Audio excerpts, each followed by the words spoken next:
Hallo und willkommen bei Einfach Japanisch. Immer wieder bekomme ich Anfragen, wie zum Beispiel, kannst du mir sagen, wie man halt meinen Namen auf Japanisch schreibt oder kannst du mein Video machen und so. Und ja, wie funktioniert das überhaupt? Manche sagen, einfach in Katakana denken. Ja, wenn man das so machen könnte, wäre das super einfach. Oder man muss es einfach nur umschreiben. Das geht nach Gefühl. Ja, auch das hilft nicht weiter. Deswegen möchte ich hier versuchen, euch das einfach zu erklären. Los geht's. カタカナで書く。 In der Regel werden nicht japanische und nicht chinesische Namen in Katakana geschrieben. Habt ihr schon die Katakana-Zeichen drauf, solltet ihr diese nehmen. Wenn nicht, findet ihr eine Katakana-Tabelle in der Beschreibung unten. カタカナは音節文字。 Japanische Katakana-Zeichen sind Silbenzeichen. Also ein Zeichen kann mehrere Buchstaben beinhalten, wie zum Beispiel Ta, Na, Bo und so weiter. Mit Ausnahme vom N werden Konsonanten immer mit einem Vokal in Verbindung gesetzt.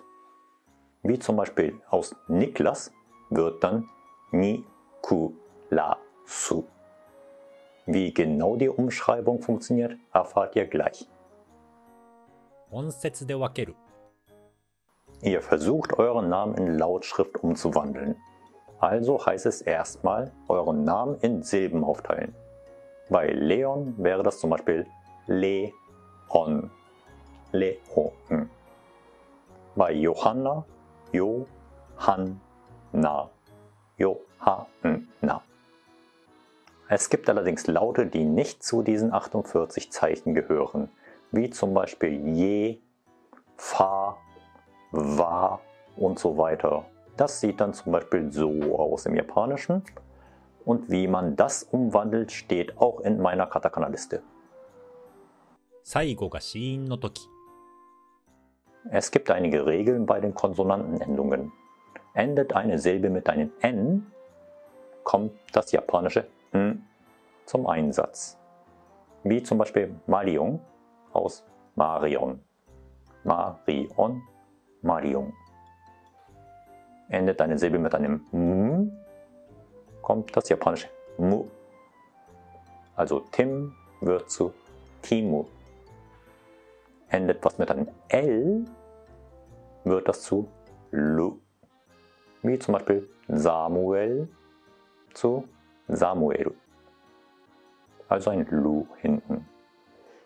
Endet eine Silbe mit einem C oder mit einem K, wie zum Beispiel Dominik, wird dann Dominiku, also ein Q.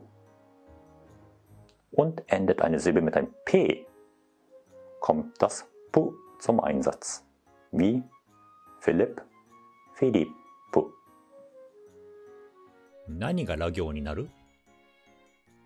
Das R wird in der Regel zur La-Reihe, wie zum Beispiel Robin, Robin wird zu Lobin. Lobin.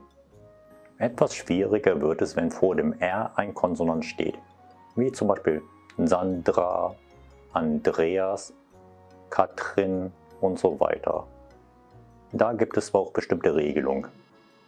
Starten wir mal mit Andreas, D-R-E. Da heißt es dann, D-R-E wird zu Dole. Andreas, Andoleasu, Andreas. Jetzt dann Dra, D-R-A, wie zum Beispiel Sandra. Sandra wird dann Sandola, Sandra. Jetzt Tri oder T-R-I bzw. T-H wie Katrin. Katrin, daraus wird dann Katolin. Katolin. Und zu B-R-I, Bri, wie zum Beispiel Britta.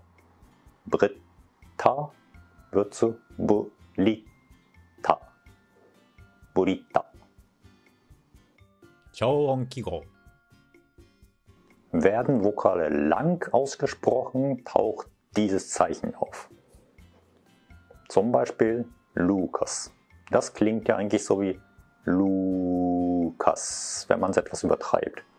Und deswegen wird das auch im Japanischen nicht Lukas geschrieben, sondern Lukas mit diesem Verlängerungszeichen. X とダブル子音。 Endet ein Name auf zwei Konsonanten oder auf einem X, wird oft das kleine zu eingesetzt. Wie zum Beispiel Patrick, Patrick oder Janet, Janetto. Das X am Ende wird oft zu Kus, wie zum Beispiel Max, Markus. Ist das X mittendrin, wird es zu Q plus ein Zeichen aus der Sa-Reihe mit einem Vokal, was darauf folgt. Wie zum Beispiel Alexa wird dann Alekusa. Alexa, Alexa.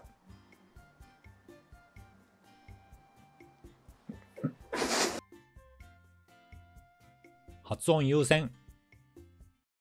Vieles hängt aber von der Aussprache ab. Wie zum Beispiel der Name Luisa. Es gibt ja einmal die Variante mit stimmhaftem Luisa und stimmlose Luisa. Das schreibt man im Japanischen einmal Luisa, also Sa mit zwei Pünktchen für stimmhafte Luisa und bei stimmlosen Luisa mit Sa ohne dieses Pünktchen. 既存の書き方。 Viele der nicht-japanischen Namen wurden bereits übersetzt und umschrieben. Da gibt es schon eine mehr oder weniger fixe, feste Schreibweise. Wie zum Beispiel der Name Markus. Das wäre im Englischen Marcus und im Japanischen auch eher Markasu und nicht Markusu. Dasselbe gilt auch für Sarah, im Englischen Sarah, also auf Japanisch dann Sara und nicht Sarah. Aber ihr wisst ja am besten, wie man euren Namen ausspricht. Also ihr könnt auch darauf bestehen und sagen, so wird mein Name ausgesprochen, deswegen schreibe ich auch so.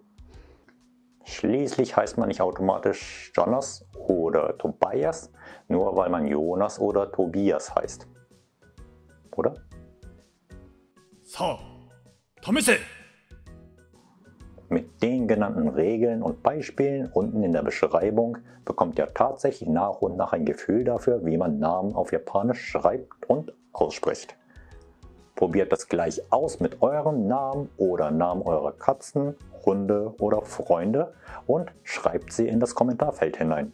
Oder ihr könnt auch gleich reinschreiben, wenn ihr irgendwelche Probleme oder Fragen habt. Also sehen wir uns beim nächsten Mal. Ach, und übrigens schreibt man meinen Namen auf Japanisch so.